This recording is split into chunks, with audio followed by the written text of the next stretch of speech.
Hi there, my name's Rachel and I'd like to talk to you about my journey towards Indigenous cultural competency. But first I'd like to show my respect for Aboriginal and Torres Strait Islander people through an acknowledgement of country. I would like to acknowledge the Wiradjuri, the Ngunnawal, the Gundungurra and Biripi peoples of Australia, who are the traditional owners and custodians of the lands on which CSU's campuses are located, and pay respect to their elders both past and present. So, how did my journey start? Well, it was with a flight from New Zealand to Australia to start a new job lecturing at Charles Sturt University. Before arriving at CSU, I had absolutely no knowledge of the histories and contemporary issues surrounding Indigenous Australians, and it was only through completion of the Indigenous Cultural Competency Programme and by reflecting on Cassie's story that I realised the lasting effects of colonisation. As a British citizen, I have always been taught to be proud of my culture, of the British Empire and our roles as explorers and colonisers of new lands. We rarely discuss the oppression, assimilation and forceful removal of Indigenous people that goes hand in hand with colonisation. And the worrying thing is that I'm not alone in my ignorance. A 2016 governmental poll revealed that the British public are generally proud of the British Empire, with 44% of people proud of Britain's history of colonialism, 21% regretting it, and 25% holding neither view. As colonisers, we came from the other side of the world and stole from Indigenous Australians. We took their land, their homes and their freedom, telling them that they had to live their lives as we do, rather than learning important and useful Indigenous cultural practices such as sustainable land management and bush medicine. After listening to Cassie's story, I have realised that colonisation has resulted in a significantly poorer outcome for contemporary Indigenous Australians when compared with their non-Indigenous counterparts, for example in terms of income, education and health.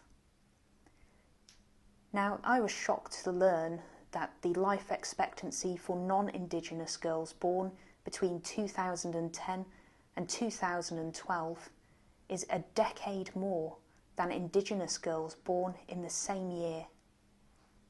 And it's the same story for Indigenous males.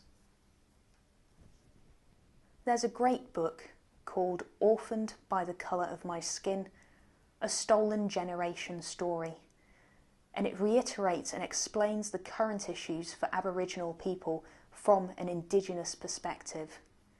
And after reading it, is it any wonder that Indigenous Australians feel angry about the way they are treated, confused about their identity and culture, and upset by the continued inequality?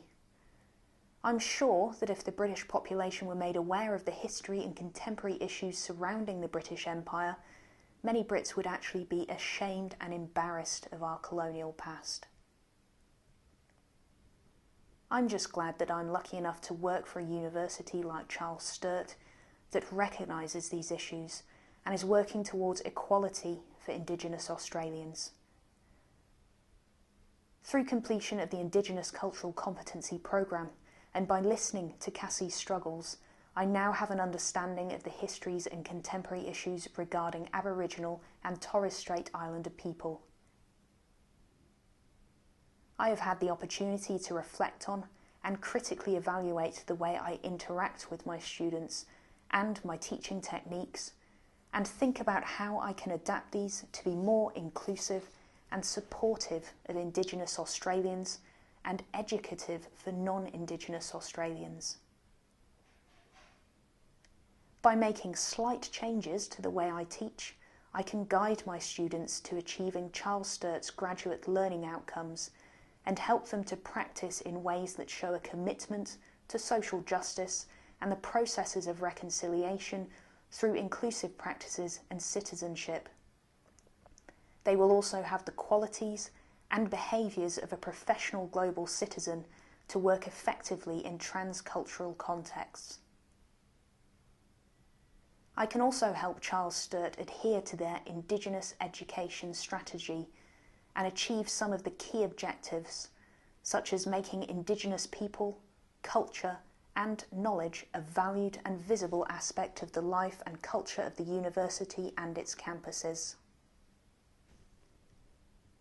Now, there is one saying that springs to mind when I think about the situation regarding Aboriginal people in education, and that's, everybody is a genius, but if you judge a fish by its ability to climb a tree, it will live its whole life believing that it's stupid.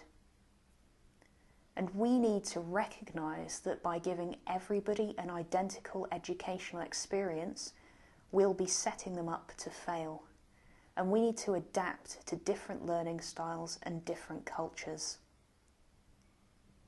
A study by PhD researcher Tyson Yunker-Porter demonstrated that Aboriginal students, such as Cassie, seem to engage with 8 ways of learning.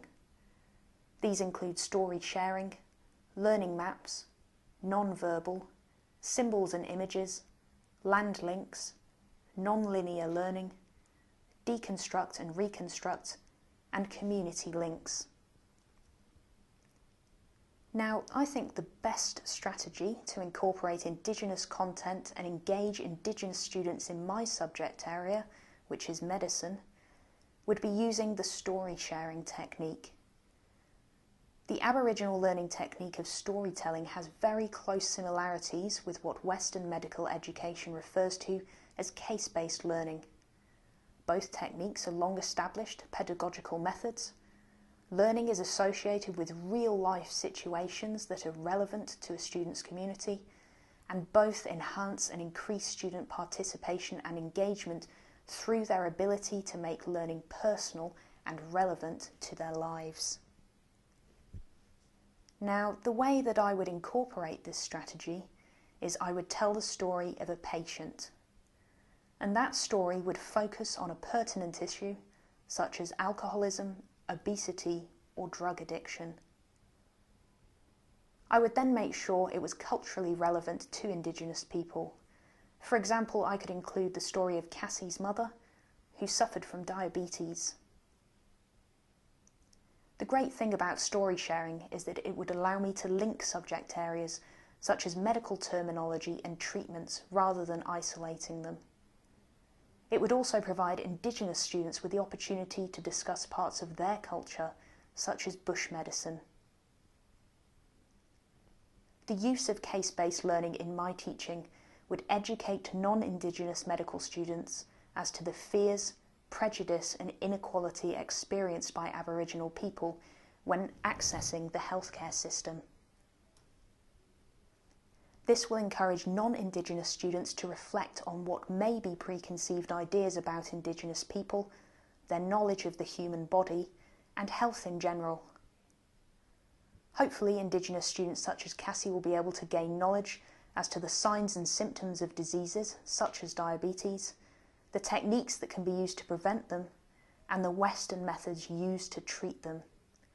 She can take these ideas back to her community, teach them through one of the 8 ways of learning, and hopefully allay some fears about accessing the healthcare system. Once both sets of students have reflected on the story or case, they can then sit down and work together to make accessing the healthcare system a positive experience and work towards improving health outcomes for Indigenous people.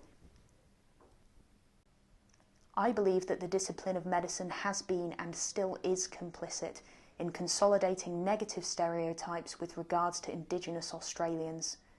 Aboriginal people are reluctant to access healthcare resources because they may have had or know somebody who has had previous negative experiences. Although there is a greater awareness of the Indigenous health struggles within the non-Indigenous community, there is still so much that can be done, particularly with regard to educating the next generation of healthcare professionals. I am pleased that Charles Sturt has acknowledged this lack of awareness and is acting to produce graduates that understand and respect the cultures, perspectives and realities of others, and will help me continue on my journey towards Indigenous cultural competence.